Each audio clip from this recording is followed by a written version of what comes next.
Ja, beste Louis, we zitten in de ESI, de cultuurtempel van Remeun, een van de cultuurtempels in de Oranjerie, de ESI.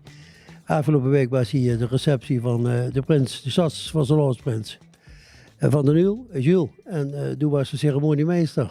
Dus een van die dingen was het huis.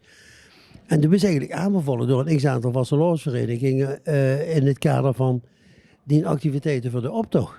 Want ik begreep, dat duurde dus al een paar jaar. En ik deed inschattingen, denk, 24 jaar duurt het al gauw. Maar vertel eens even, help me eens even. Wie lang duurt het eigenlijk al heen? Ik ben in 92 ben ik met Begos. Toen werden niet gevraagd dingen voor vastelavond te verslaan in Remeun. En toen ben ik er eigenlijk zo'n beetje ingerold. Toen had ik Joost Stoks toen de tijd, hij was toen prins van de Nieuw. Daar had ik een hele goede band met. En die nam ik overal met naartoe. En ik was eerder een interview voor de radio, waar het toen de tijd nog. En op een gegeven moment gingen die ook de opdracht uitzenden. En toen moesten ze immers hebben dat dat samen met Jos aan elkaar kalden. Jos had de inhoudelijke kennis van de deelnemers. En ik moest Jos een beetje pitchen en aanhaaien. Dus nou, zo is het buiten eigenlijk ingerold. En toen na 2 jaar, toen werd hij door het opdrachtcomité gevraagd.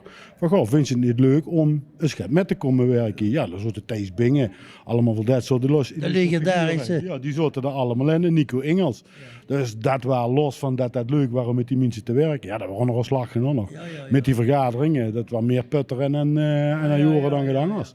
Hartstikke leuk. En met Dominique Reinders, zaliger, die voor toen de tijd begon zich daar eigenlijk op het leegste niveau met de opdracht opstellen. Dus echt gewoon alle nummers aanwijzen. Het scootertje rondrijden nog?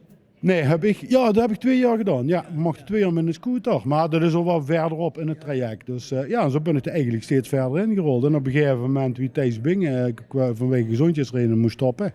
Toen werd ik gevraagd van wil ze voorzitter weer. En sindsdien ben ik voorzitter. Maar ik zit er dus inmiddels al binnen 35 jaar bij. Ja. Ja, is even ik kan me herinneren, ene keer de optocht moeten aflassen wegens een oorlog, geloof ik. Ene keer wegens wind. Ja. De winter, dus snie. Oh ja, snie. Ja. En toen kan ik me herinneren dat we met ons vastelandsvereniging toen in Herken was met gaan rijden ook een keer. Dat was toen met de storm. Ja. Toen hebben we niet afgelast, toen hebben we binnen in de Oranjerie gedaan. Ja, oh ja. Ja, en toen zit je aan Herkenbos gegaan. Ja, die van Herkenbos gegaan. Ja. Maar goed, samengevat, dat is een bergjaar. Du hebt toch voor de ziekenomroep gewerkt, kan ik me herinneren. Ja. Dus we kennen elkaar eigenlijk ook al heel erg lang. Dat is echt verdienstelijk voor de vasteland, voor de cultuur, alles wat ons een beetje. Dus ik vind die plek, dat ze het gemaakt hebben als vrijwilliger van de week, zo net voor de week dat we de optocht gaan, zo'n dag of 10, dan zitten we, dit werd uitgezonden op 7 februari, dus dat is een paar dagen voor de optocht. Wie ziet de optocht van 2026 eruit heen? Ja, voor motten, op het moment dat we dit opnemen, moeten we een regeling schrijven. Dat gebeurt aanstaande maandag, dan beginnen we. Dus wat ik heb begrepen van de digitale inschrijven, zijn er wel een hoop aanmerkingen. Het zal ongeveer zo dezelfde grootte zijn als de laatste 2-3 jaar. Dat is een redelijke normale optocht. Is ook een leuke optocht om te zien. Ja. Nou ja, goed. De angst wat de meeste mensen hebben is van wie lang kunnen we de optocht haaien. Ik weet dat vanuit mijn functie uit de provincie, dat de provincie zich dat ook zorgen over maakt en door zelfs middelen voor vrij maakt om de verenigingen te ondersteunen. Dat zal er geen miljoenen weren, maar dat werd wel een stort hand in de rug. De gemeente is gelukkig, ook de gemeente Remeun. Want er zitten voor je in duidt ook toch een steentje in de bijdrage, zodat we in ieder geval de ergste regelgeving die ons extra op kost, die jeugd. Ik bedoel, het zijn niet alleen de optochtwagens boeien en de hallen die we nodig hebben, maar ook de regelgeving. Merk ze er ook uit vallen? Ja, daarom ben ik ook wel blij dat die subsidievormen er nu komen. Want in het verleden waren het altijd natuurlijk qua regelgeving een heel stuk makkelijker, ook voor de verenigingen. Maar de laatste jaren is er steeds meer leeg opgekomen en is de aandacht voor. Vind ik op zich natuurlijk ook wel een goeie. Er mogen rustig gezag worden. Er is misschien ook in de afgelopen jaren gaat de makkelijke gedachte over. Het ging allemaal goed, er gebeurde niets. Maar dat ze de aandacht erop maar zaaien. Maar dat levert wel, alle partijen levert dat ook op dat ze meer kosten gaan krijgen. Dus ik ben wat dat betreft ben ik ook heel blij voor de verenigingen en voor de deelnemers. Dat er nu in ieder geval gaat is om ze toch een stukje te kunnen compenseren. Ja. Ja, het is natuurlijk ook uit de hand gelopen door mensen die ook een soort optocht hadden bij een kampioenschap als ik had. En dan werd er geen regelgeving toegepast en dan vielen de mensen van de wagen af. En dan moesten de verzekeringen weer ingeschakeld worden. En op een gegeven moment zijn ze het allemaal gaan veranderen. Maar nu moesten en de wagen al verzekeren plus de trekker ook nog. Hè. En daar zit natuurlijk de bottleneck. Ja, en dan hebben ze het alleen nog maar over de groepen die wat mettrekken. Dan moeten ze weten dat we als organisatie neer moeten zetten om het veilig te kunnen doen, wat allemaal gevraagd werd. En nogmaals, ik vind het goed, daar moet rustig aandacht voor zijn. En we kunnen al lang weten dat er nooit gaat gebeuren. Maar als er een keer gaat gebeuren, wat hebben ze dan, waar werden ze dan allemaal voor weten? En dat willen we gewoon niet. Dus we vinden het goed dat er aandacht voor is. Maar ja, het is af en toe lastig om inderdaad erin met te kunnen gaan. Ja. Ja, voor een Romein natuurlijk wel een hele rieke vastelovend. Ik vind het altijd de schoonste vastelovend van heel Limburg, zeg ik altijd, en Wormen. Omdat we zien met 15 verenigingen goed verstaan. We kregen ook wat wagens van boete af heen. Er komen ook mensen die met een hoop tamtam een Romein mettrekken. Ja. We zijn een Romein helaas aangewezen op wagens van boete af. Want er zijn weinig wagenboers nog in de stad zelf. Dus ja, dat is ook een soort angst die er dan ontsteekt. Maar gelukkig kunnen we er allemaal aan de wagen komen. Wie ervaart ze dat als voorzitter van het opdrachtcomité? Ja, daar werd wel drukker aan ons gevraagd van ja, waarom is dat in de Romein niet? Heb je dat niet nodig? Dingen. Maar ja, hier is die cultuur van wagensboeren. Dat is hier niet meer. Ik vind het wat dat betreft, voor de kwaliteit van de wagen, vind ik het ook niet erg. Want iedereen huurt prachtige wagens. Dingen die zijn veilig. Dus geen zooi wat ze zelf in elkaar hebben gesleuteld. En ik ben daar blij met, want ook voor de veiligheid is het een goede zaak. Maar ook de kwaliteit. Mensen zien gewoon zo'n wagens neer komen. En ja, we hebben hier gewoon een andere cultuur dan in Sittard en in allerlei andere dorpen, waar ze wel een cultuur van wagensboer hebben. Ver hebben dat niet. Nou ja, oké, dan moest ik het ook gewoon en dat hoeft ze niet door te duwen. Maar de Romeinse verenigingen moeten toch steeds weer gaan om nog kwaliteit te vinden. Hè? Ik bedoel, vroeger zochten we Duk en Weert. Ja. Of in de kant richting Weert. Maar we zitten nu toch op 50, 60 kilometer van Romein af. Die moeten ook wel allemaal naar deze kant komen. En we zijn niet de enige. Nee, maar daarom ben ik ook blij dat die provinciale regeling, dus voor te stimuleren om meer mogelijkheden te maken voor dorpen en zo gaat allemaal om wagens te boeken. Dat zal ze dadelijk ongetwijfeld zijn dat dat ook voor u gaat makkelijker werd om weer eens een keer meer keus te krijgen van waar halen we wagens vanaf. Nog wel iets anders tegen ik aanhaaien. Er is een gedachte in de Romeinse vastelovend, dat ik ook bij de SRV ga doen om een soort vastelovenschool te maken. En vastelovenschool waar ze en wagenboers, wagenboerleers, waar ze decorboeren leers, waar ze presenteren leers, waar ze tekst schrijven leers, waar ze liedjes maken leers.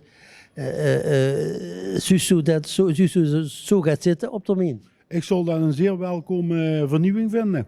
Heel simpel vanwege het feit dat ik zelf ook vanwege mijn rol bij de NUL en zo allemaal en algemeen in vastelovend toch wel merk dat het langzaamaan een beetje opdruigt. Met creatievelingen, met mensen die gaan maken, mensen die zich het vragen om gaan te doen. Dat druigt langzaamaan dat op. Dat merk ik wel. Dus ik zal dat wel ondersteunen. Ik zal dat blij met zijn als zo'n initiatief van zou komen. Ja. Nou ja, dan moeten een paar mensen wat eieren die zullen de show doen moeten zitten en jongeren zullen het moeten doen. Want het valt al heel vaak, ik bedoel, dat is ook niet meer de jongste, hè. Het valt heel vaak weer terug op altijd dezelfde mensen. Ja, en daar heb je ook de scholen voor nodig. Ja, zeker als ze een gebiedje op jeugd richt, om die in een bepaalde cultuur op te laten groeien. Dan heb je ook scholen nodig. En dat is de laatste 15, 20 jaar ook voor ons heel moeilijk geworden. Ik weet toen dat ik nog jong was, mijn leraar eindvaardigheid was Jan Huiskes. Ja, als er één is die wij continu vastelovend stimuleerde, was dat Jan Huiskes. Die droeg me ook op hen met alles wat ik deed binnen de vastelovend. Dat vind ik geweldig. Maar ja, dat soort mensen die moesten we wel hebben. Dus de scholen hebben er ook wel een rol in. Alleen, ja, wie gezegd, het werd steeds lastiger. Want toen hoefden ze niet te vragen voor in de weekenden mee te doen. Voor de optocht, kinderoptocht, hebben we voor jarenlang geprobeerd van, goh, ieder school heeft zijn eigen kinderoptocht. Van nou, door te gaan met dat die kinderen eventueel ook bij ons een grote optocht meetrekken. Of een aparte kinderoptocht waarop zitten in de weekend. Maar ja, dan zeggen leraren, ja nee, maar dat is niet onze verantwoordelijkheid. Dus het is best een heel lastig perikel.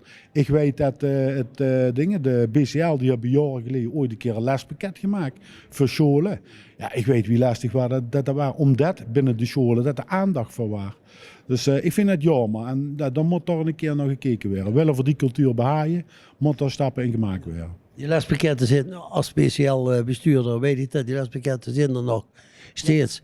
Maar een lespakket, als ze dat willen, dat ook een dialect maken. Dus dat is een Kerkrooi anders als een Weert. En een Romein weer anders als een Venlo. Maar we zijn er dus volop mee bezig. Ons cultuur is niet alleen de Vastelovend, maar is ook ons dialect. En dit soort dingen, ja, die verdienen net meer aandacht. En onze jeugd heeft natuurlijk een andere vorm gekregen van Vastelovend beleven als we weer jonger waren. Hè? Ja, maar ja, als ik dan toch zie, pak ik weer even naar de Nueltruc, bij ons de jeugdgarde, kindergarde, al die jeugd wat erbij betrokken is.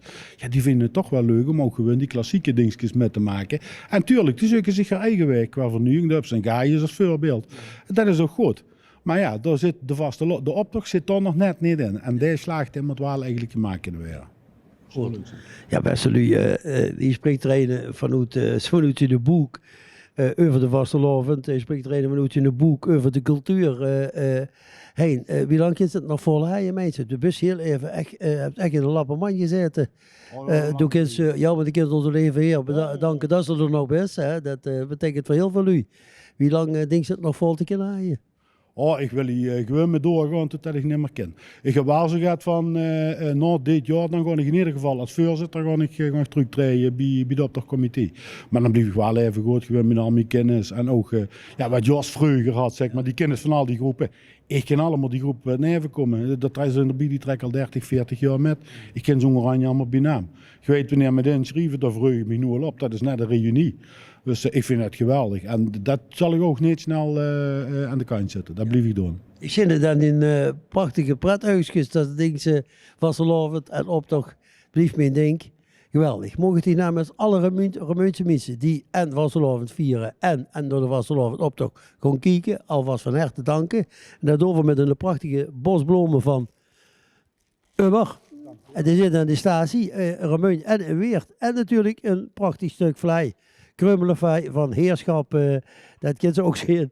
En die neemt ze die vee met de hoes. Ik zie dat ze wel in de begonnen hier bus. Die vlei die gaat wel met, denk ik. Ja, en ik weet er ook wel een paar die weten ook wel een paar stukken van lusten. Dus dat komt wel in orde. Goed, jongen, hartstikke bedankt. Gang ze door. En toi te toi. Hè. Niet alleen voor de nu, maar zeker ook voor de optocht. Voor ze allemaal. Dankjewel. Hè. Dankjewel. Ja, beste Lu. Weer zo iemand die zich voor de Remeunse gemeenschap inzet. Heb je ook zo iemand in uw eigen omgeving, in uw eigen buurt? Laat het dus even weten. Je kan mij bellen, je belt Perry of je gaat rechtstreeks via de site naar Roermond Nieuws en geef het even door. Bedankt. En als je nog Vastelovend moet vieren, als je dit ziet, amuseer je. Maar laat ik vooral rieën als je gedronken hebt. Hè. Stap niet achter het stuur. De bobbers moeten er zijn, dat zijn de belangrijkste figuren bij je feestdag. Schone Vastelovend. Dit programma wordt mede mogelijk gemaakt door Albert Heijn Heerschap en Bakkerij Heerschap. 365 dagen per jaar ambachtelijke en verse producten van Bakkerij Heerschap. Verkrijgbaar bij de Albert Heijn Heerschap supermarkten in Roermond.